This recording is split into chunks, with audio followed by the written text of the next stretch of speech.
It was a Tuesday morning, the kind where the sun dripped gold through the blinds, promising a fresh start. Except my start felt anything but fresh. It was heavy, burdened with the weight of my mother's recent passing and the suffocating silence that had settled between my husband, Kaden, and me. Then, as I was trying to coax my daughter Lily to eat her breakfast, Kaden walked in, grabbed his keys, and announced he was going out with friends. No good morning. No how are you holding up.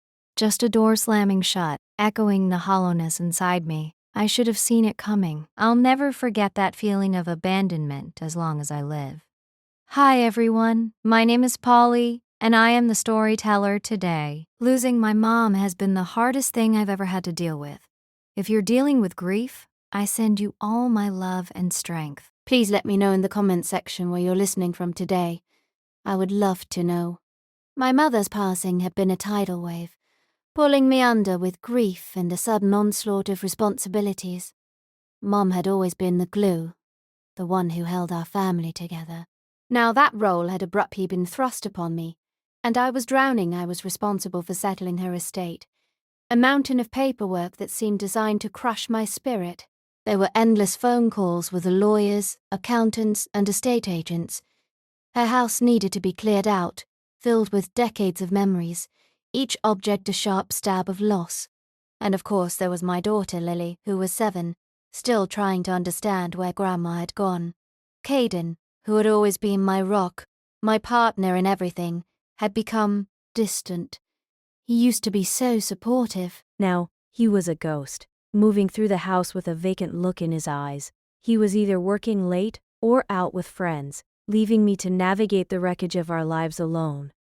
"You need to move on, Polly," he'd said one evening, his voice flat. "Mom wouldn't want you to be like this."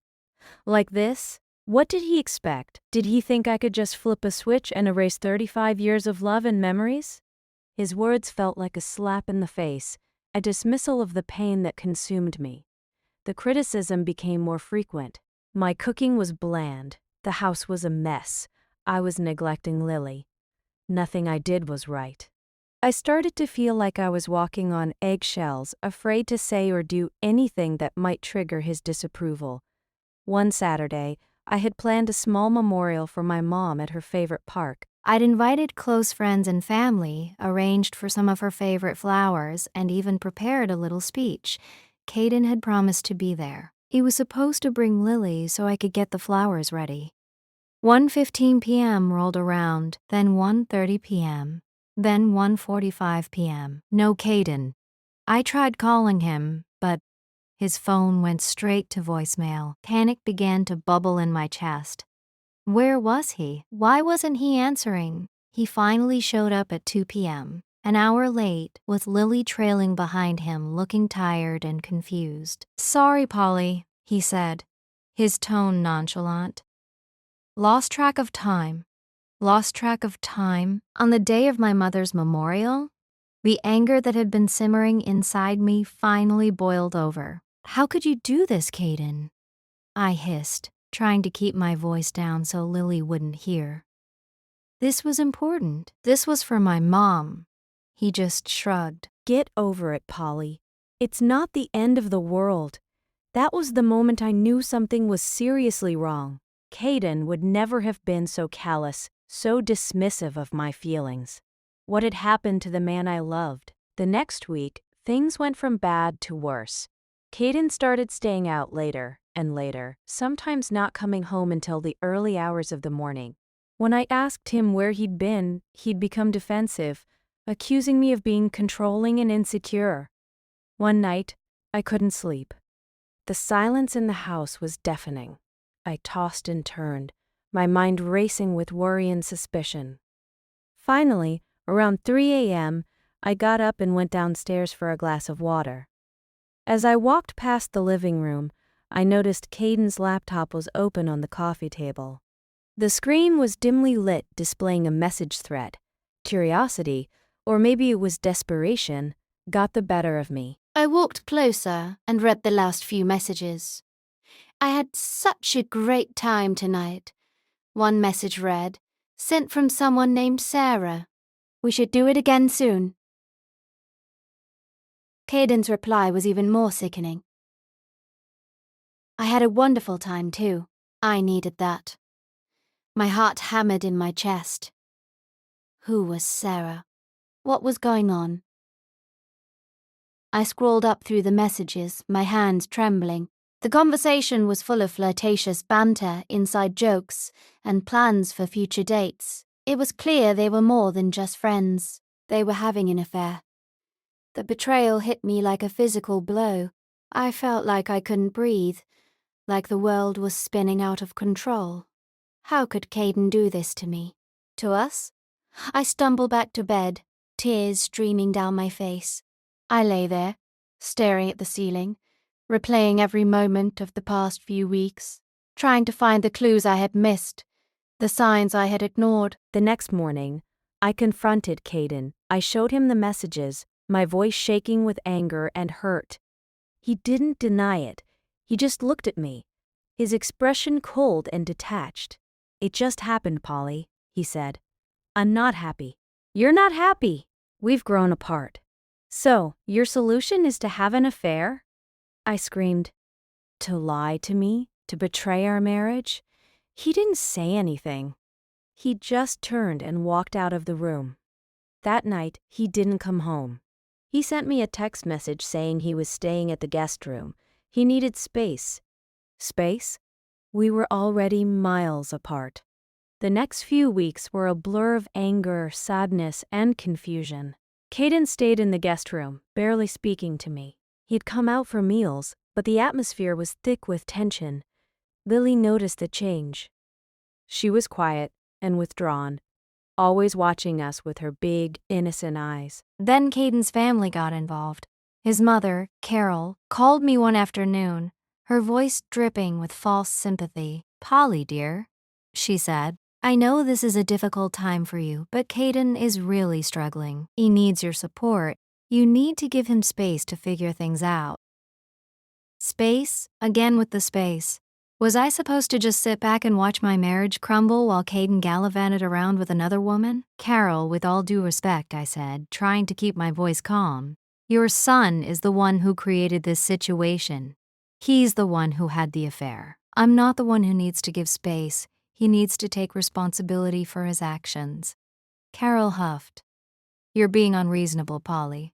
Kaden is a good man. He just needs some help right now." They were all ganging up on me, trying to make me feel like I was the one who was wrong, the one who was ruining everything. I started to feel like I was losing my mind. Was I crazy? Was I overreacting? Was I being unfair to Kaden? Or was I being gaslit, manipulated into questioning my own reality? One evening after another particularly hurtful argument with Kaden, I reached my breaking point. He had accused me of being jealous and controlling, of suffocating him with my grief. "I can't do this anymore, Kaden," I said, my voice trembling. "I can't keep living like this, being constantly criticized and dismissed. I deserve better than this, and so does Lily." He just shrugged. "Then leave, Polly," he said. "If you're so unhappy, then go." His words hung in the air, heavy with finality. Was that what he wanted? For me to leave? To make it easier for him to be with Sarah? That night, I made a decision. I wasn't going to leave. I wasn't going to let Kaden and his family push me around. I was going to stand up for myself, for my daughter, and for my marriage. I wasn't going to be gaslit or controlled. I was going to fight for what I deserved. The next morning, I started documenting everything. Every conversation, every text message, every email. I knew I needed to protect myself in case things escalated, and I needed to take legal action. Kaden and his family wanted Lily to go with them for an extended visit to get to know her cousins. I found it highly unusual because these cousins have never reached out to Lily, nor tried to get to know her. It seemed like a setup to keep Lily away from me. "No," I said firmly. "Lily is not going anywhere for an extended period without my consent and proper planning." Kaden's expression hardened. "You can't keep her from me, Polly," he said. "I'm her father. I have rights." "I'm not keeping her from you," I replied. I just want to make sure that any visit is planned and coordinated, not sprung on me at the last minute. And I certainly don't want her used as a pawn in your games." He stormed out of the house, slamming the door behind him. I knew I needed help. I couldn't navigate this situation alone. I considered going to therapy, but the thought of pouring out my heart to a stranger felt overwhelming. So, I did the next best thing. I turned to the internet. I joined an online support group for women dealing with infidelity and marital problems. I read countless stories of betrayal, heartbreak, and resilience. It was comforting to know that I wasn't alone, that other women had gone through similar experiences and survived. I even posted my own story, seeking advice and support from strangers. The responses were overwhelming. Women from all over the world reached out to me, offering words of encouragement, practical advice, and a listening ear. They told me to focus on myself, to prioritize my well-being, and to set boundaries with Kaden and his family. They told me to protect Lily, to shield her from the conflict, and to reassure her that she was loved. One piece of advice resonated with me in particular. Document everything. That's what prompted me to keep track of things and seek legal advice, even if I wasn't ready to file for divorce just yet. I decided to take back control of my life. I started exercising regularly, eating healthy, and spending more time with Lily. I reconnected with old friends, pursued hobbies I had long neglected, and started to rediscover my own identity, separate from my role as a wife and mother. I also made a symbolic appointment with a therapist. I didn't actually go, but just scheduling it felt like a step in the right direction, a sign that I was taking my mental health seriously. One day I was scrolling through social media when I saw a picture of Kaden and Sarah at a local restaurant. They were laughing, holding hands, looking like a couple in love. A wave of anger washed over me. How dare he flaunt his affair in public, knowing that I would see it? How dare he disrespect me and our marriage so openly? I wanted to confront him, to scream at him, to demand an explanation. But then I stopped. I took a deep breath and reminded myself that I was in control. I wasn't going to let him provoke me. I wasn't going to give him the satisfaction of seeing me upset.